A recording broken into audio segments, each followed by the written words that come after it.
We went looking for a Christmas legend and found a winter nightmare. The crunch of snow beneath my boots was a constant companion as we trudged through the forest, the bare trees standing like silent sentinels in the fading light. We'd heard the rumors, tales whispered between clinking glasses at the local bar of a village cloaked in perpetual Yuletide joy, hidden somewhere within these woods.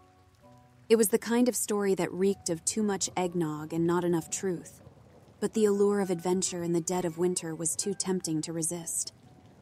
Our breaths came out in thick clouds as we made our way, the map a friend had sketched on a napkin leading us deeper into the forest.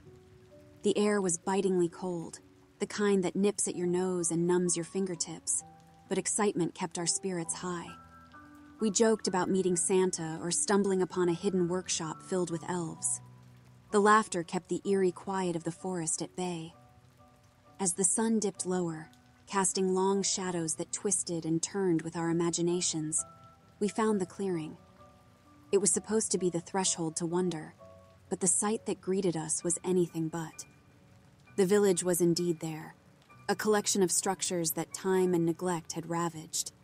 The festive lights that should have twinkled were instead strung up in bizarre patterns, symbols that made my stomach churn with an instinctive dread. And the snow?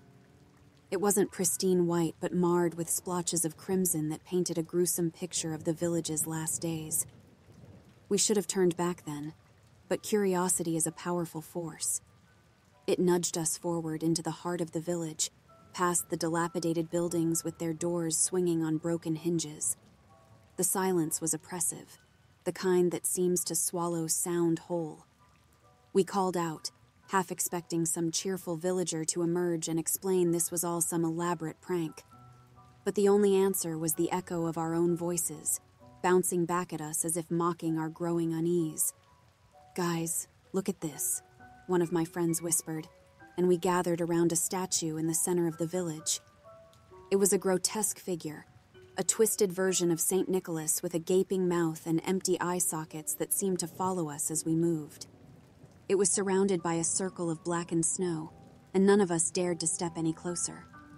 We decided to leave, our adventure soured by the macabre scene. But as we turned to go, that's when we saw them. Shadows flitted at the edge of our vision, too quick to be natural. I spun around, trying to catch a glimpse of whatever was toying with us, but it was like chasing smoke. "Let's get out of here," I said, my voice barely above a whisper. But it was too late.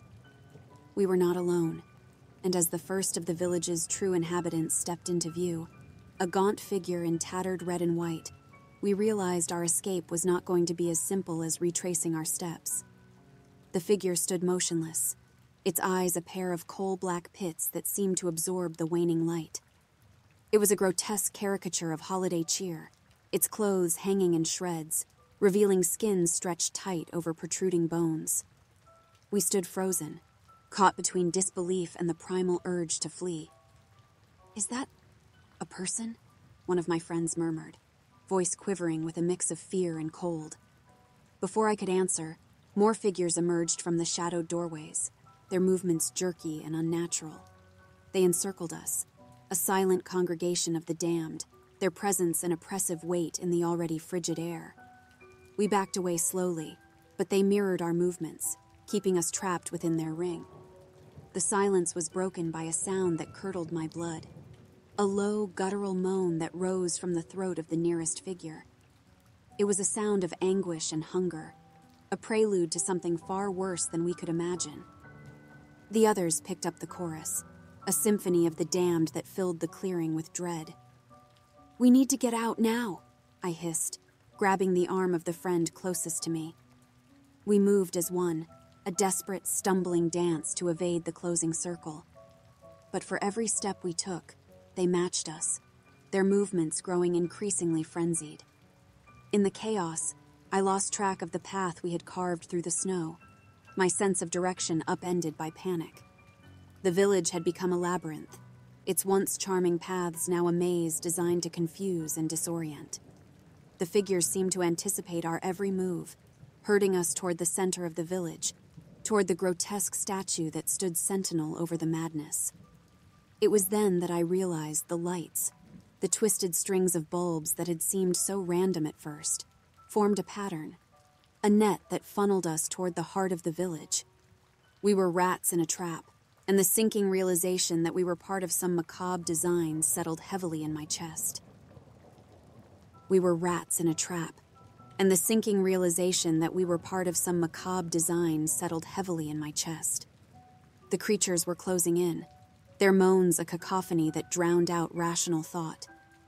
I could see them clearly now, the remnants of humanity stripped away, leaving only hunger and malice.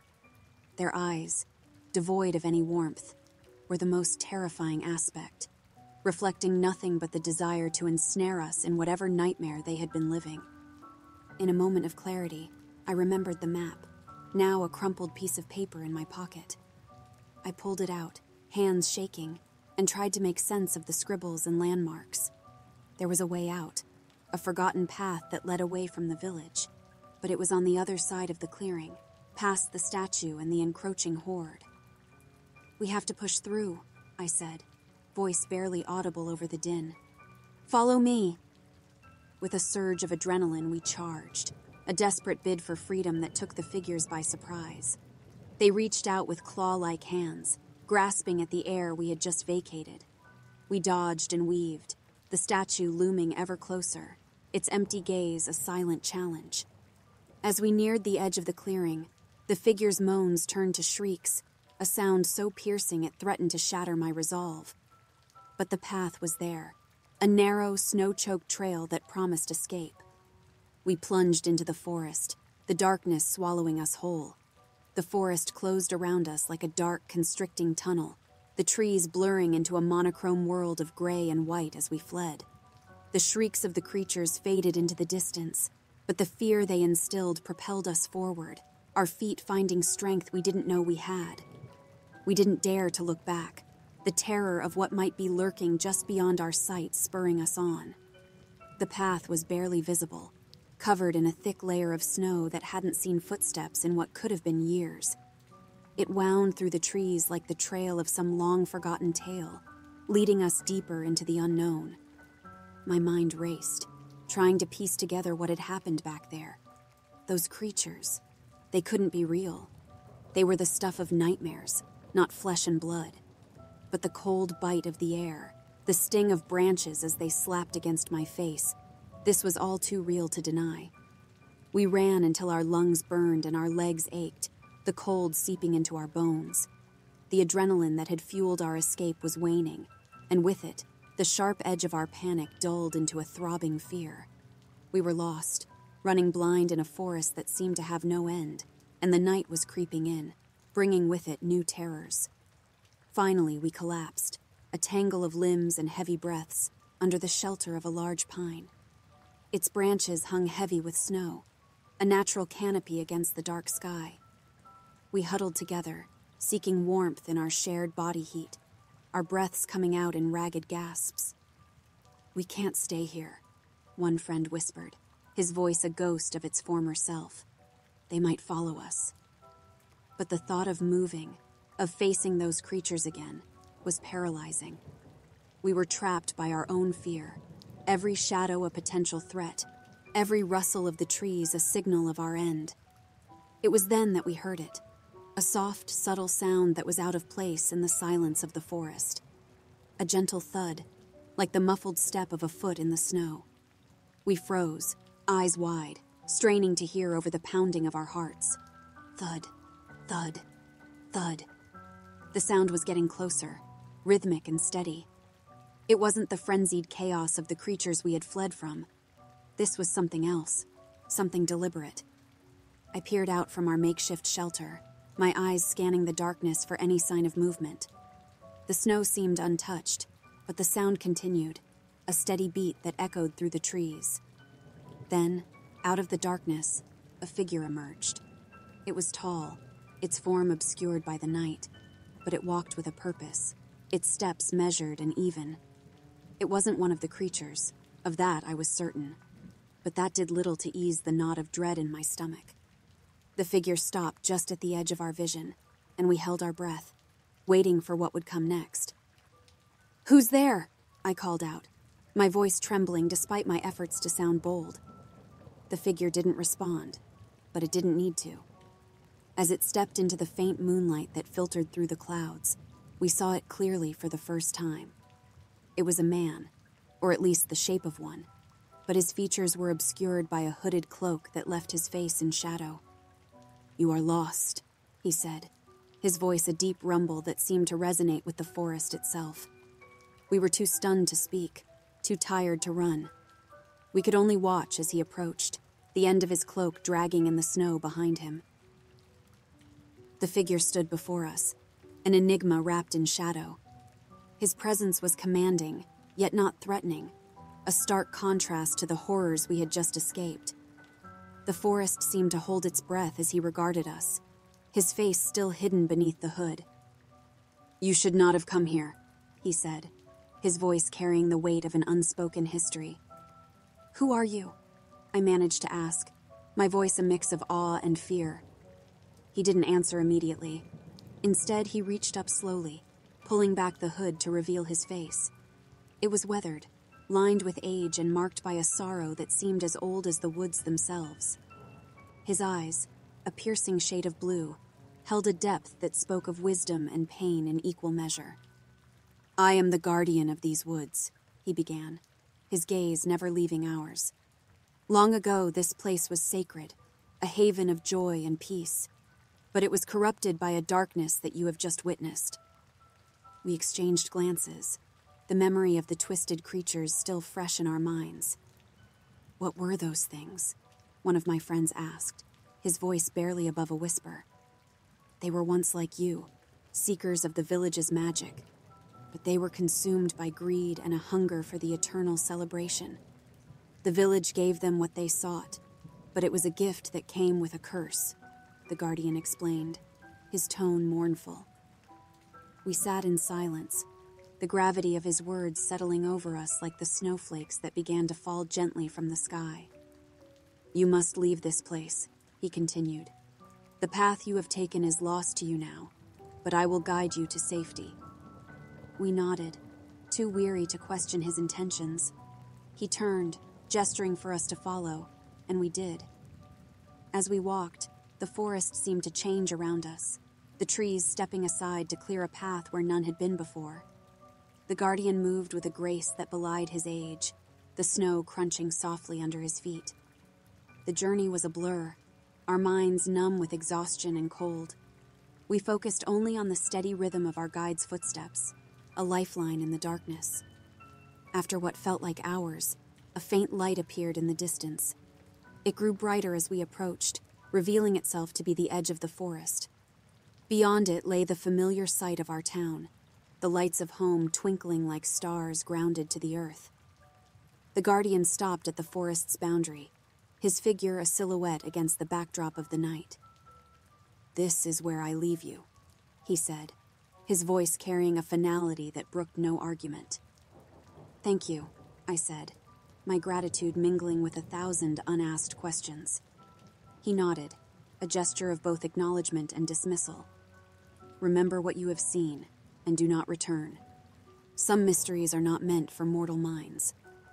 With that, he turned and vanished into the forest, leaving us to stumble out of the woods and into the embrace of a reality we had almost forgotten. We didn't speak of the village or the creatures, not even to each other. The memory was like a wound, raw and tender, and we each bore it in silence. We emerged from the forest's edge, the town's lights a stark contrast to the darkness we had left behind. Our return was met with relief and questions, but the truth of our experience remained locked within us, a shared secret too surreal to voice. Life resumed its rhythm, a comforting monotony that dulled the edges of our harrowing ordeal. But the world we came back to felt altered, as if we were seeing it through a veil that could not be lifted.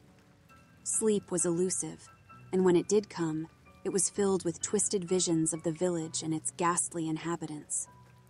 I found myself walking to the forest's edge, drawn by a morbid fascination and the masochistic need to confront the fear that lingered like an unhealed scar. The woods were silent, the path we had taken swallowed by the wilderness once more. There was no sign of the guardian, No indication that the night of terror had been anything but a collective nightmare. But it was real. The memories were too vivid, too visceral to be anything but. I could still feel the biting cold, hear the haunting moans of the creatures, and see the hollow eyes of the guardian as he spoke of curses and corruption. The days passed, and the town moved on, the story of our disappearance and subsequent return becoming just another local legend. But for us, it was a constant whisper in the back of our minds, a reminder that the world held secrets beyond our understanding. I tried to make sense of it all, to find a reason or a lesson in the madness, but there was none to be found. The village remained a mystery, its true nature hidden behind a veil of snow and shadow. We had escaped with our lives, but the things we had seen and felt were indelible marks upon our souls.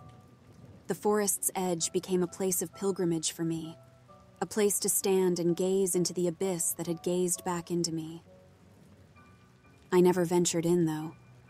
The guardian's warning was etched into my very being, a commandment as binding as any law of nature. And so life went on, the world oblivious to the thin veneer that separated reality from the horrors that lay beyond.